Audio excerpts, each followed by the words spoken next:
Nous abordons maintenant la seconde partie, annoncée tout à l'heure, cette seconde partie consacrée aux visions de la Trinité, rapportées dans les relations. Et ce que je vous propose, c'est en fait un parcours au fil des relations. C'est très agréable, c'est comme quand on descend une rivière et puis qu'on admire les paysages qui se succèdent. Voilà, alors c'est ce que nous allons faire. Autant pour la première partie, il avait fallu que je construise un petit peu cette première partie, tandis que là, on se laisse aller dans les relations. Ces relations qui sont parfois appelées dans certaines éditions les contes de conscience. Voilà. Mais en français, c'est mieux de dire les relations. Je vais donc les prendre simplement dans l'ordre chronologique, c'est-à-dire que parfois on a les indications données par Thérèse elle-même, et puis d'autres fois il y a des datations qui ont été reconstituées plus ou moins par les éditeurs. Il faut noter que la classification et la numérotation varient dans les éditions en espagnol. Et je vous indiquerai simplement la numérotation qui est donnée dans la traduction française du Totum, des œuvres de Thérèse. Ce Totum qui a été publié en 2 volumes, il y a tous les écrits sauf les lettres, et puis un second volume, les lettres. Donc aux éditions du Cerf, c'est un Totum qui est en français une édition de référence. Dans la première partie, j'ai davantage souligné les moyens dont disposait Thérèse pour connaître et approfondir le mystère trinitaire. Donc, la connaissance de foi, je l'ai souligné, et puis les faveurs reçues. Dans cette seconde partie, il convient de recentrer sur notre thème le mystère trinitaire tel que Thérèse l'approfondit intellectuellement et tel qu'elle en vit spirituellement au fil des grâces et des visions qu'elle a reçues. Pour commencer, je prends la relation 16, puis la relation 18. Comme elle figure dans les textes que vous pourrez relire et étudier cet après-midi, je ne vais donner maintenant que quelques indications assez sommaires pour vous laisser la joie d'explorer le contenu de ces relations. La relation 16 porte sur la faveur que Thérèse a obtenue au monastère Saint-Joseph d'Avila le 29 mai 1571, qui était le mardi de l'Ascension. C'est la première vision intellectuelle de la Trinité reçue par Thérèse, qui entre ainsi dans les 7e demeures. Le père Thomas Alvarez l'a bien souligné, mais déjà le père Marie-Eugène l'avait dit dans « Je veux voir Dieu ». Il s'agit d'une représentation, d'une figure de la vérité. Thérèse comprend comment Dieu est trine et un. Elle perçoit fort bien la distinction des 3 personnes divines, puisque chacune de ces 3 personnes va lui faire un don particulier. Et en même temps, elle saisit avec autant d'acuité l'unité divine. Elles sont bien un seul Dieu, un solo Dios, un seul Dieu. Thérèse perçoit ainsi la présence des personnes divines en elle. Au-dedans de mon âme, écrit-elle. Et cette présence se prolonge après la vision, sans garder toutefois la même intensité. Dans la relation 18, datée du 30 juin 1571, toujours au monastère de Saint-Joseph d'Avila, Thérèse signale que cette présence perdure encore. Donc, vous le voyez depuis plus d'un mois. 29 mai, 30 juin.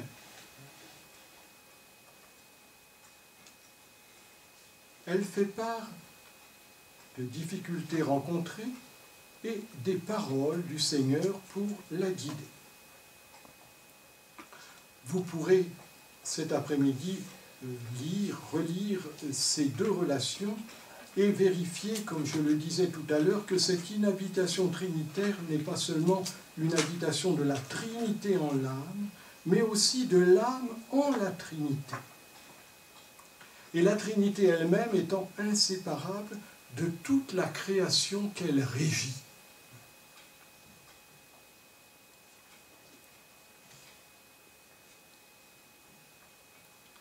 La relation 24 évoque une vision intellectuelle reçue peut-être en 1571. Thérèse voit la situation de l'âme qui est en état de grâce, la Trinité demeurant en elle. Et elle nous dit que cette compagnie divine lui communique une souveraineté sur la terre entière. Et il y a un verset du Cantique des Cantiques, pour faire plaisir à notre frère Jean-Emmanuel, un verset du Cantique des Cantiques qui revient à l'esprit de Thérèse, que mon bien-aimé entre dans son jardin et qu'il en goûte les fruits délicieux. Donc, Cantique des Cantiques, chapitre 4, verset 16. À cette vision tout à fait lumineuse de l'âme en état de grâce, succède la vision de l'âme en état de péché mortel. Et on retrouve le même contraste saisissant entre ces deux états de l'âme au début du livre des Demeures, première demeure, chapitre 2, où là aussi on a ce tableau contrasté de l'âme en état de grâce et de l'âme en état de péché mortel.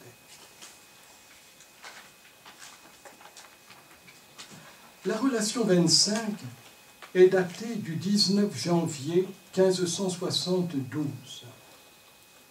au monastère de l'Incarnation, où Thérèse a été envoyée en octobre 1571 et imposée à la communauté comme prieure.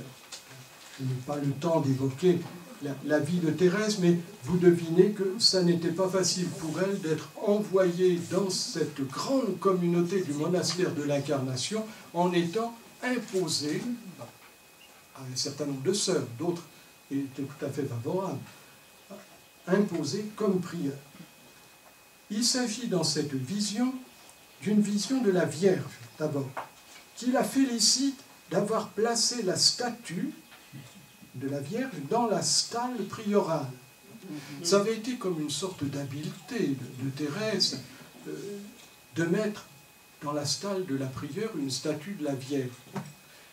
Qui n'aurait souhaité avoir la Vierge comme prieure, hein?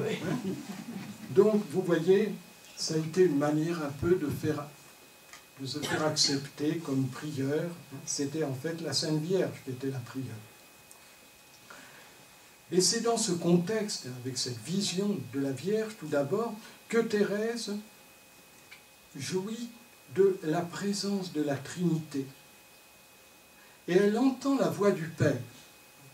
Remarquons-le, elle entend la voix du Père lui dire, entre autres choses, avec beaucoup d'amour, « Je t'ai donné mon Fils, l'Esprit Saint et la Vierge, et toi, que peux-tu me donner ?» Évidemment, rien. Rien de comparable. La relation 33, datée du 22 septembre, et sans doute de l'année 1572, c'est discuté, cette relation mérite d'être étudiée avec attention, car pour une fois, il s'agit d'une vision imagée de la Trinité. Et c'est pourquoi je l'ai retenu parmi les textes que vous pourrez relire cet après-midi et sur lesquels vous pourrez partager. Du fait qu'il s'agit d'une vision imagée, elle laisse davantage de traces dans la mémoire. Alors, au fil du texte, vous pourrez noter la dimension de la foi, qui revient à plusieurs reprises dans le texte, la question de la représentation de la Trinité dans l'art religieux. C'est une fameuse question aussi, hein, à propos de cette Trinité trifaciale, ou trois têtes, trifaciale, que réprouve Thérèse, à juste titre. Donc, la question de la représentation de la Trinité dans l'art religieux, la claire perception de la parfaite distinction des trois personnes divines, tout en reconnaissant leur unique essence. Donc, au fond, les deux aspects antinomiques du mystère trinitaire.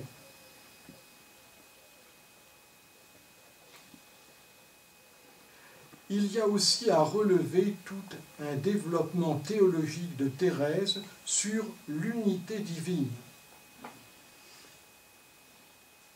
Un développement très intéressant, avec la question qui demeure alors dans l'esprit de Thérèse, et elle y revient à plusieurs reprises. S'il y a une telle unité, une telle inséparabilité des personnes divines, comment se fait-il que le Fils seul se soit incarné, et non pas le Père et l'Esprit Saint? Fameuse question. En tout cas, cette belle relation témoigne vraiment de l'esprit de foi de Thérèse, qui est bien, je le disais, Thérèse la croyante. Je signale simplement au passage, à cause de son importance, parce qu'elle ne concerne pas directement notre thème, la relation 35, datant sans doute du 18 novembre 1572. Thérèse est au monastère de l'Incarnation. Le Père Jean de la Croix, qui célèbre la messe pour la communauté, vient de la mortifier au moment de la communion. Alors que Thérèse aime bien les grandes hosties. Ce qui est très bien, d'ailleurs, elle a le sens du symbolisme sacramentel, elle aime bien les grandes hosties. Et il lui donne, et apparemment sans nécessité, une petite parcelle d'hostie. Mais survient alors une surprenante et magnifique compensation. Le Seigneur Jésus apparaît alors à Thérèse dans une vision imagée, et Thérèse reçoit la grâce du mariage spirituel à ce moment-là.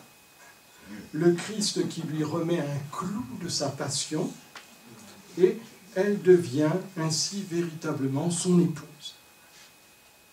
Il faut lire le récit de cette grâce excessive qui plonge ensuite Thérèse dans une sorte de délire.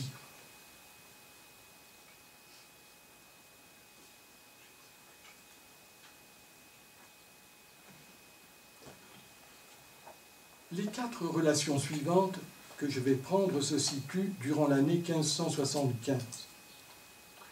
Thérèse est alors au monastère de Séville, qui a été fondé au mois de mai 1575. La relation 47 date du 28 août 1575, en la fête de Saint-Augustin.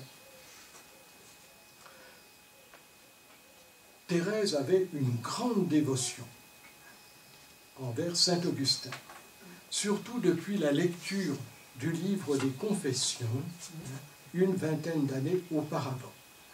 Lorsqu'elle-même a vécu sa conversion, il y a eu cette statue du Christ à la colonne du Christ supplicié, qui l'a énormément touché, mais il y a eu aussi à cette époque la lecture du livre des Confessions avec le récit de la conversion d'Augustin dans la fameuse scène du jardin.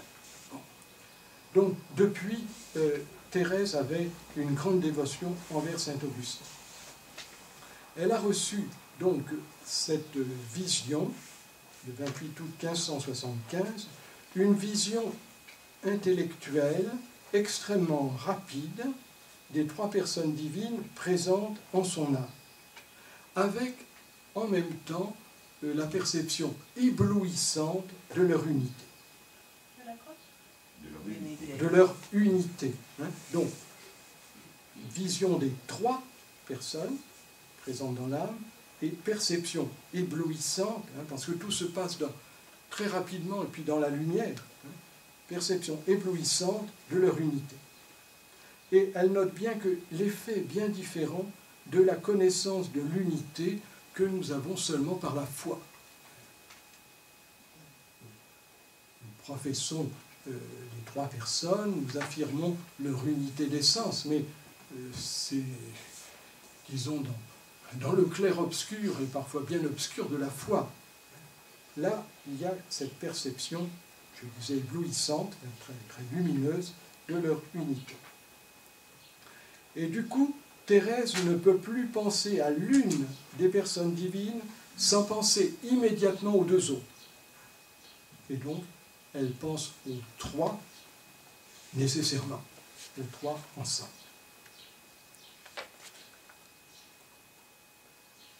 La question est relancée dans l'esprit de Thérèse, parce que Thérèse reçoit ses visions, elle reçoit ses lumières, mais elle réfléchit aussi.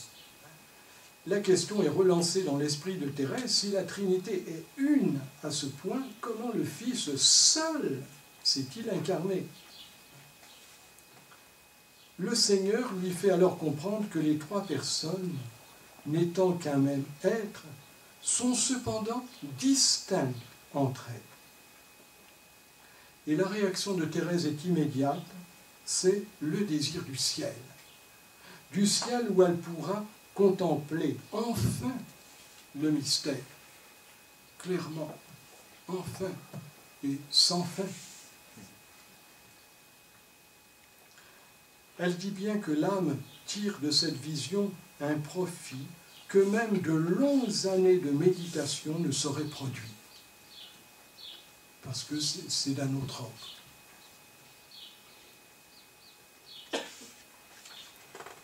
La relation 54, toujours de l'année 1575, rapporte une forte saisie de la réalité de la présence divine en son âme.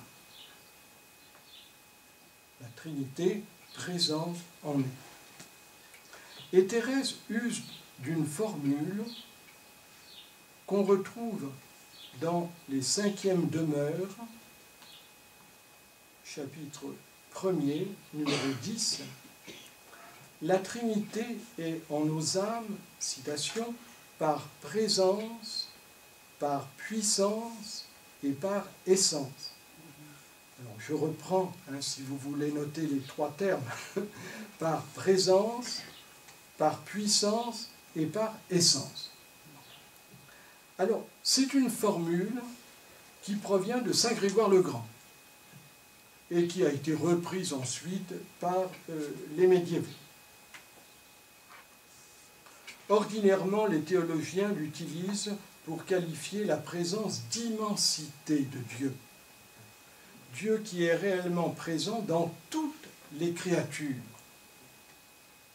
qu'il a appelées à l'existence et qu'il maintient dans l'existence avec leur consistance propre. Donc là, vous voyez, c'est une présence de Dieu dans toutes les créatures, à partir du moment où elles existent, où elles subsistent.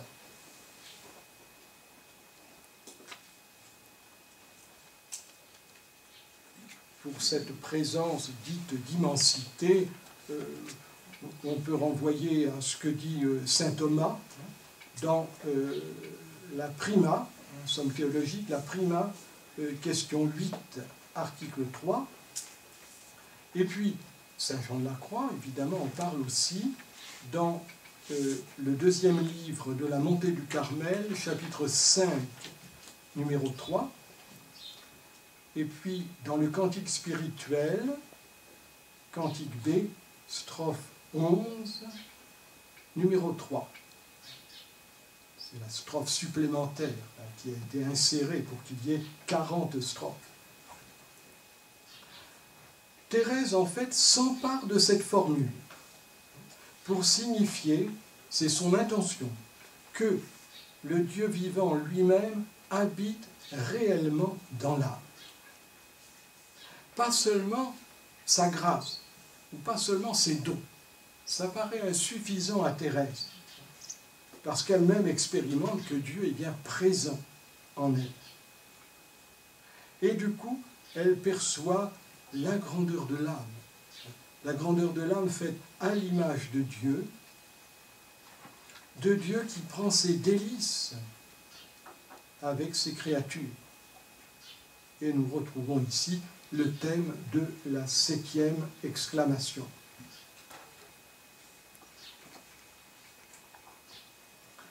La relation 56, toujours de 1575, vient comme un prolongement. Thérèse ne peut douter que le Dieu vivant, le Dieu véritable, ne se trouve réellement présent en elle. Et alors lui advient une grâce si intime, avec des lumières si secrètes, quasi imperceptibles, que l'âme ne peut pratiquement rien en dire, si ce n'est, dit Thérèse, qu'elle comprend comment la personne du Fils est incarnée et non les autres. Alors que Thérèse désire mourir pour voir Dieu, le Seigneur lui manifeste le prix qu'il attache à sa vie terrestre, avec tout ce qu'elle accomplit pour son service, surtout à travers l'œuvre des fondations. Nous voyons donc ici comment Thérèse paraît éclairée sur cette difficile question de l'incarnation du seul Fils. Et seule une perception plus profonde du mystère trinitaire et du mystère de l'incarnation peut dissiper l'apparente contradiction qui préoccupait Thérèse.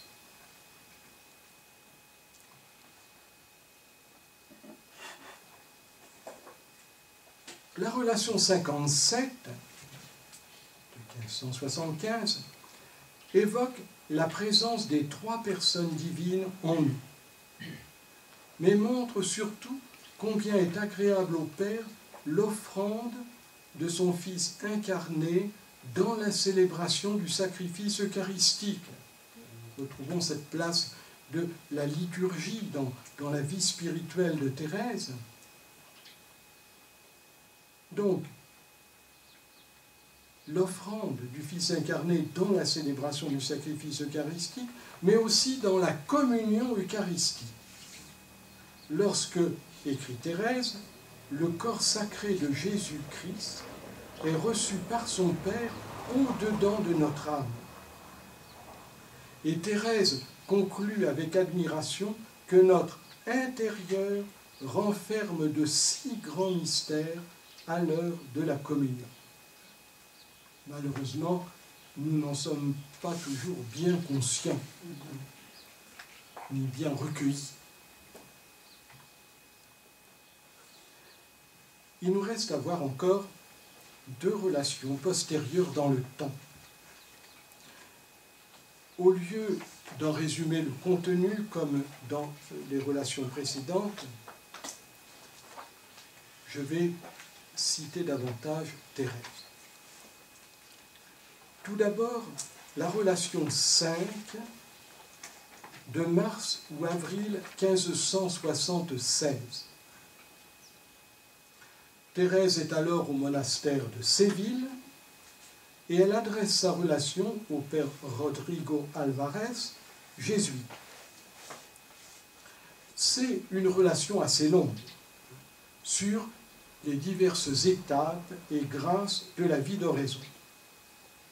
Et c'est vers la fin de cette relation, numéro 21 à 23, que Thérèse rapporte sa connaissance, son expérience des personnes divines depuis qu'elle est parvenue au 7e demeure. Vous le savez, Thérèse écrit souvent comme elle parle. C'est donc à sa conversation avec le père Rodrigo Alvarez que nous assistons. Nous croyons entendre la Madre. Je vois une distinction entre les personnes divines, et cela aussi clairement que j'en voyais une hier entre vous, mon père, et le provincial, père Diego de Acosta, quand vous lui adressiez la parole. Sauf pourtant que je ne vois ni n'entends rien, ainsi que je vous l'ai déjà dit. Mais, sans rien voir, même des yeux de l'âme, j'ai de leur présence une certitude extraordinaire, et lorsqu'elle cesse, je m'en aperçois aussitôt. Ce sont là, bien sûr, les paradoxes de la vision intellectuelle, une perception sans image. Thérèse ajoute que cela n'est évidemment pas un effet de l'imagination et que celle-ci est bien incapable de faire ressurgir une telle perception. Thérèse s'intéresse ensuite aux paroles reçues, plus précisément aux personnes divines qui lui parlent. Je dois dire une chose. Veuillez prêter attention, mon père.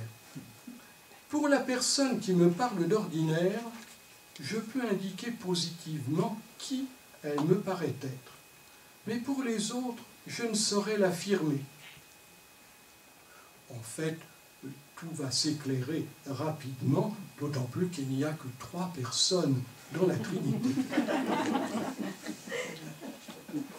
Il y en a une, je le sais très bien, qui ne m'a jamais adressé la parole. J'en ignore la raison, car je ne me mêle jamais de rien demander au-delà de ce que Dieu m'accorde. Je croirais m'exposer à être trompé par le démon. La personne divine qui ne lui a jamais parlé, c'est l'Esprit Saint. Son rôle d'ailleurs n'est pas de parler, mais plutôt de faire comprendre les paroles que Jésus prononce de la part du Père. Et on peut se reporter ici à l'enseignement de Jésus dans l'évangile de Jean, Jean chapitre 16, versets 13 à 15, sur l'esprit de vérité qui va guider vers la vérité tout entière, en rappelant et en faisant comprendre les paroles de Jésus. Thérèse ajoute, la première personne m'a parlé quelquefois, me semble-t-il, mais comme je ne m'en souviens pas bien, non plus que de ses paroles, je n'oserais pas l'assurer. De fait, le Père lui a parlé quelquefois. Nous avons relu la relation 25 avec cette tendre déclaration du Père, « Je t'ai donné mon Fils, l'Esprit Saint et la Vierge, et toi, que peux-tu me donner ?» On peut se reporter aussi à la relation 15, datant des 15 et 16 avril 1571. Dans cette vision, le Fils conduit Thérèse auprès de son Père. Le Père, écrit Thérèse, me dit certaines paroles dont j'ai perdu le souvenir. Je sais seulement que quelques-unes étaient pour m'assurer qu'il me ferait miséricorde. Il me tint ainsi près de lui un certain temps. Donc on voit comment Thérèse pouvait perdre un certain souvenir des paroles, les paroles dans leur formulation, même s'il lui restait quand même une mémoire du contenu.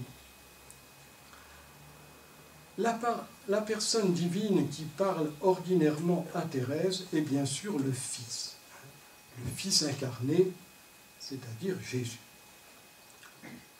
Thérèse précise: « Je ne me rappelle pas que notre Seigneur m'ait parlé autrement que par son humanité. Encore une fois, je peux assurer que ce n'est pas une illusion. » C'est la distinction des personnes qui est bien mise en valeur dans tout ce passage. Mais c'est pourquoi Thérèse se croit obligée de noter comme un complément absolument nécessaire: quoique les divines personnes, par une voie extraordinaire, se montrent distinctes, l'âme comprend que ce n'est qu'un seul Dieu. Un solo Dios, un seul Dieu. Pour terminer ce parcours, prenons la relation 6 adressée à Don Alonso Velázquez, évêque d'Osma. Elle a été rédigée au monastère de Palencia, fondé en décembre 1580, et la relation date du mois de mai 1581. Cette relation est absolument admirable. Pourquoi? Parce que nous pouvons y contempler l'état spirituel de Thérèse l'année précédant sa mort, alors qu'elle est parvenue au sommet de l'union d'amour, avec un total abandon entre les mains de Dieu. Comme nous allons le voir, en son fond, elle ne désire plus avant tout voir Dieu, mais seulement faire sa volonté et rester en vie sur la terre à son service aussi longtemps qu'il lui plaira. Vous voyez, il y a un état de détachement et d'abandon à la volonté de Dieu supérieur au désir de voir Dieu. Un abandon à la volonté de Dieu.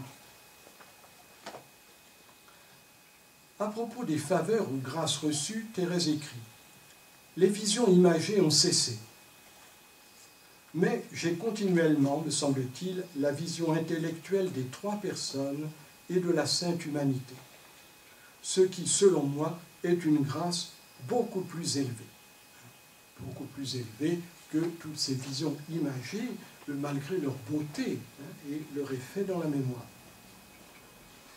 Je crois voir clairement que les autres visions venaient de Dieu et qu'elles préparaient mon âme à l'état où elle se trouve maintenant. » Donc cet état où il lui semble avoir continuellement la vision intellectuelle des trois personnes et de la sainte humanité du Christ. Elle note encore: « Les paroles intérieures continuent. » L'élocution. « Notre Seigneur, lorsqu'il en est besoin, me donne quelque avis. » Et Thérèse remarque que cette assistance est bien opportune pour l'œuvre des fondations.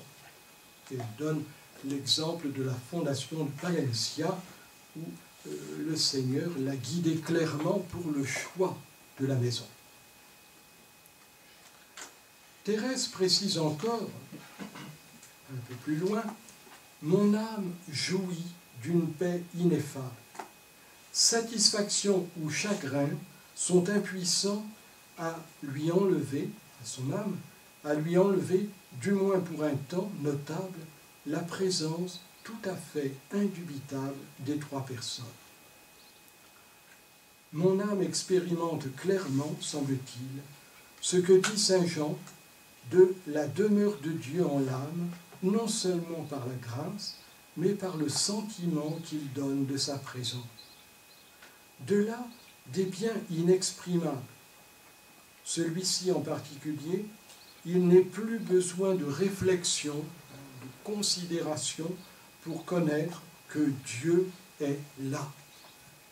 Il y a comme une quasi-évidence de la présence de Dieu en elle. La fin de cette relation est vraiment de toute beauté. car Thérèse manifeste sa parfaite soumission à la volonté de Dieu. Cette soumission à la divine volonté a tant de puissance que l'âme ne désire ni la mort ni la vie, sauf pour peu de temps lorsqu'elle sent se réveiller le désir de voir Dieu. Mais aussitôt, l'impression de la présence des trois personnes divines devient si vive qu'elle adoucit la douleur de l'absence. Et l'âme désire vivre, si tel est le bon désir de Dieu, afin de se dépenser davantage à son service. Et si elle pouvait contribuer à le faire aimer et louer, ne serait-ce que d'une seule âme, et pour peu de temps, elle mettrait cette faveur à plus haut prix que l'entrée dans la gloire. C'est quand même frappant, hein, ce passage. On voit à quel degré d'abandon Thérèse est parvenue, d'abandon et de disponibilité entre les mains de Dieu. Nous le voyons donc, Thérèse est parvenue à un sommet dans l'union d'amour avec Dieu, et la perception de la présence des trois personnes divines vient atténuer sa nostalgie du ciel et la rend disponible à sa mission terrestre, tant que la Trinité Sainte le voudrait. Nous avons ainsi achevé notre parcours, ce beau parcours, dans les relations et les visions de la Trinité accordée à Thérèse. Tentons maintenant d'apporter quelques conclusions en récapitulant les apports de notre parcours. Il va y avoir 6 conclusions.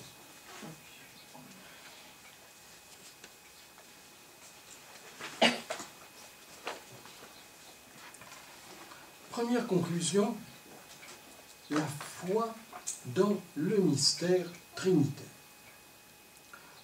Je vous cite le début de l'énoncé trinitaire du symbole quicumque, ce symbole quicumque qui avait énormément frappé Thérèse. Voici la foi catholique. Nous vénérons un seul Dieu dans la Trinité et la Trinité dans l'unité, sans confondre les personnes, sans diviser la substance.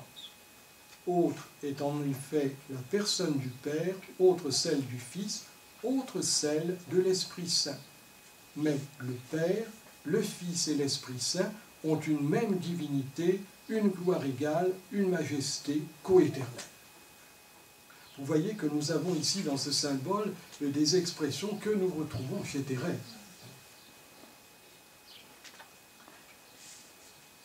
Telle est la foi de l'Église, exprimée dans ce symbole de foi, et telle est bien la foi de Thérèse. La grâce de science infuse, reçue en récitant ce symbole de foi, lui a permis d'entrer davantage dans l'intelligence du mystère trinitaire connu et reconnu par la foi. On doit vénérer et l'unité dans la Trinité et la Trinité dans l'unité. Seconde conclusion, l'apport des visions. Ces visions sont bien sûr des grâces inestimables. Les visions imagées, mais encore plus les visions intellectuelles. Mais les visions intellectuelles de la Trinité, même les plus hautes, n'ont rien appris à Thérèse qu'elle ne sut déjà par la foi.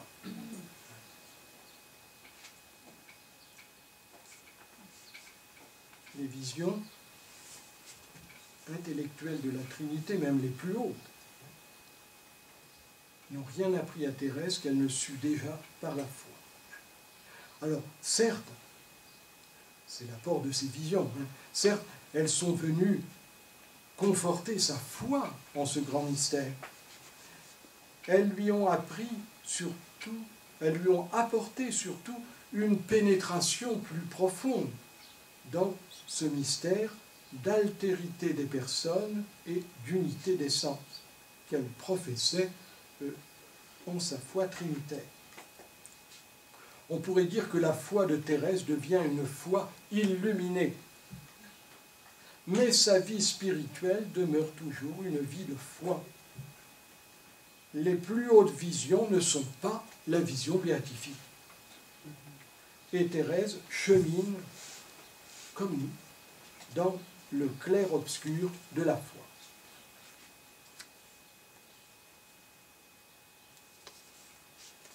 Je reconnais que ce clair-obscur devient parfois très clair. Troisième conclusion, un mystère de distinction et d'unité. La distinction des personnes est bien mise en relief. C'est assez frappant. La distinction des personnes est bien mise en relief. Il semble même que la perception de la distinction des personnes vienne en premier. Même si aussitôt, comme un complément nécessaire, absolument nécessaire, survient la perception de l'unité. Les trois personnes sont un seul Dieu. Dieu est trine et un. L'unité elle-même est également bien mise en relief. Les trois personnes n'ont qu'une seule essence, une seule substance. Je reprends des expressions utilisées par Thérèse. Un seul vouloir, un seul pouvoir, un seul savoir, une seule souveraineté, une seule majesté. Les trois personnes sont absolument inséparables. Là où se trouve l'une des personnes, se trouvent les deux autres, car elles ne font qu'un. D'où, pendant longtemps, la question récurrente dans l'esprit de Thérèse, comment le Fils seul a-t-il pu s'incarner et non le Père et le Saint-Esprit avec lui, jusqu'au moment où elle comprend que c'est la Trinité tout entière qui a réalisé l'incarnation du Fils en unissant la nature humaine à la seule personne du Fils.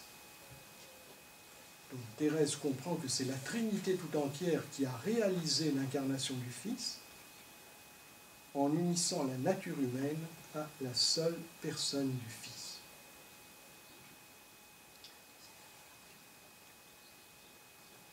Quatrième conclusion, un mystère de communion.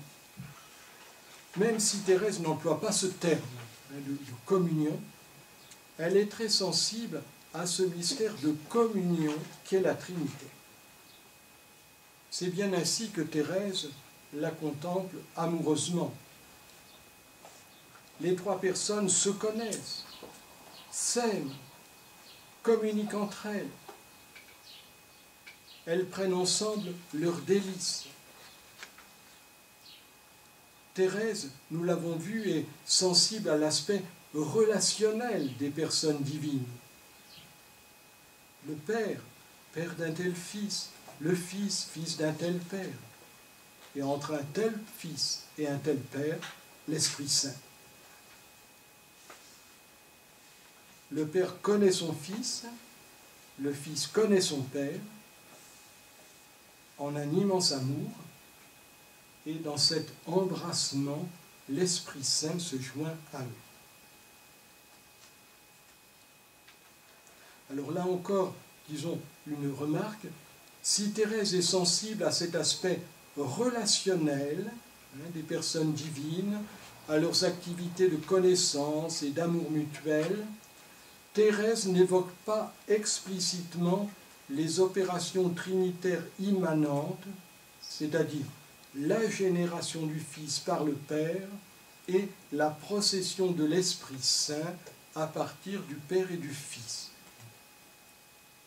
alors que d'autres visionnaires de la Trinité, on peut penser à Marie de l'Incarnation, l'Ursuline, elle a reçu des visions trinitaires où elle évoque de manière explicite la génération du Fils et la procession du Saint-Esprit, sans doute aussi influencée par ses connaissances théologiques.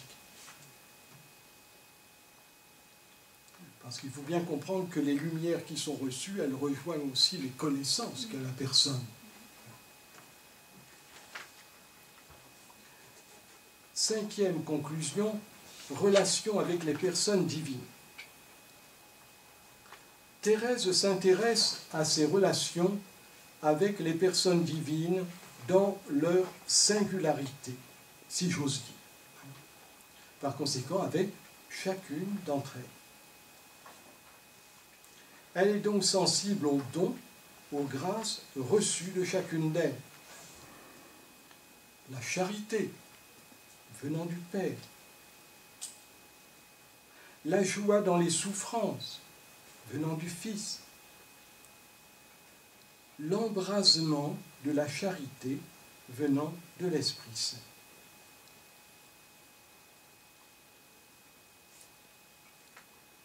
Du fait de ces relations interpersonnelles, Thérèse attache de l'importance aux paroles reçues, ou non, de chacune d'elles. Et nous avons vu que son interlocuteur privilégié demeure le Fils incarné dans le mystère de son humanité. Sixième conclusion par laquelle je termine, l'inhabitation trinitaire. Ce qui apparaît le trait le plus remarquable, et avec une permanence étonnante, c'est l'inhabitation de la Trinité. Les visions intellectuelles de la Trinité font apparaître la Trinité habitant dans l'âme. Thérèse voit les trois personnes au-dedans de son âme. C'est la réalisation de la grande promesse du Seigneur. Jean chapitre 14, 23, verset 23, que Thérèse comprend ainsi, les trois personnes habiteront dans l'âme qui est en état de grâce. Les trois personnes habiteront dans l'âme qui est en état de grâce. Il est clair que cette inhabitation, elle est réciproque. Comme la Trinité demeure dans l'âme, l'âme doit demeurer dans la Trinité.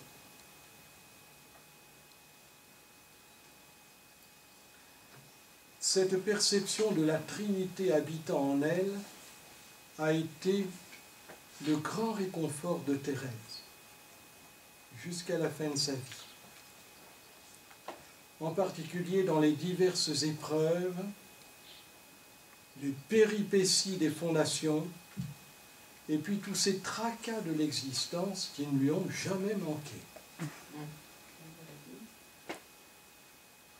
Et on peut dire que cette grâce incomparable de la présence de la Trinité en elle était déjà comme les prémices, une prégustation de la vision bienheureuse du ciel, mais reçue dans le clair-obscur de la foi. Nous ne sortons pas de ce domaine de la foi.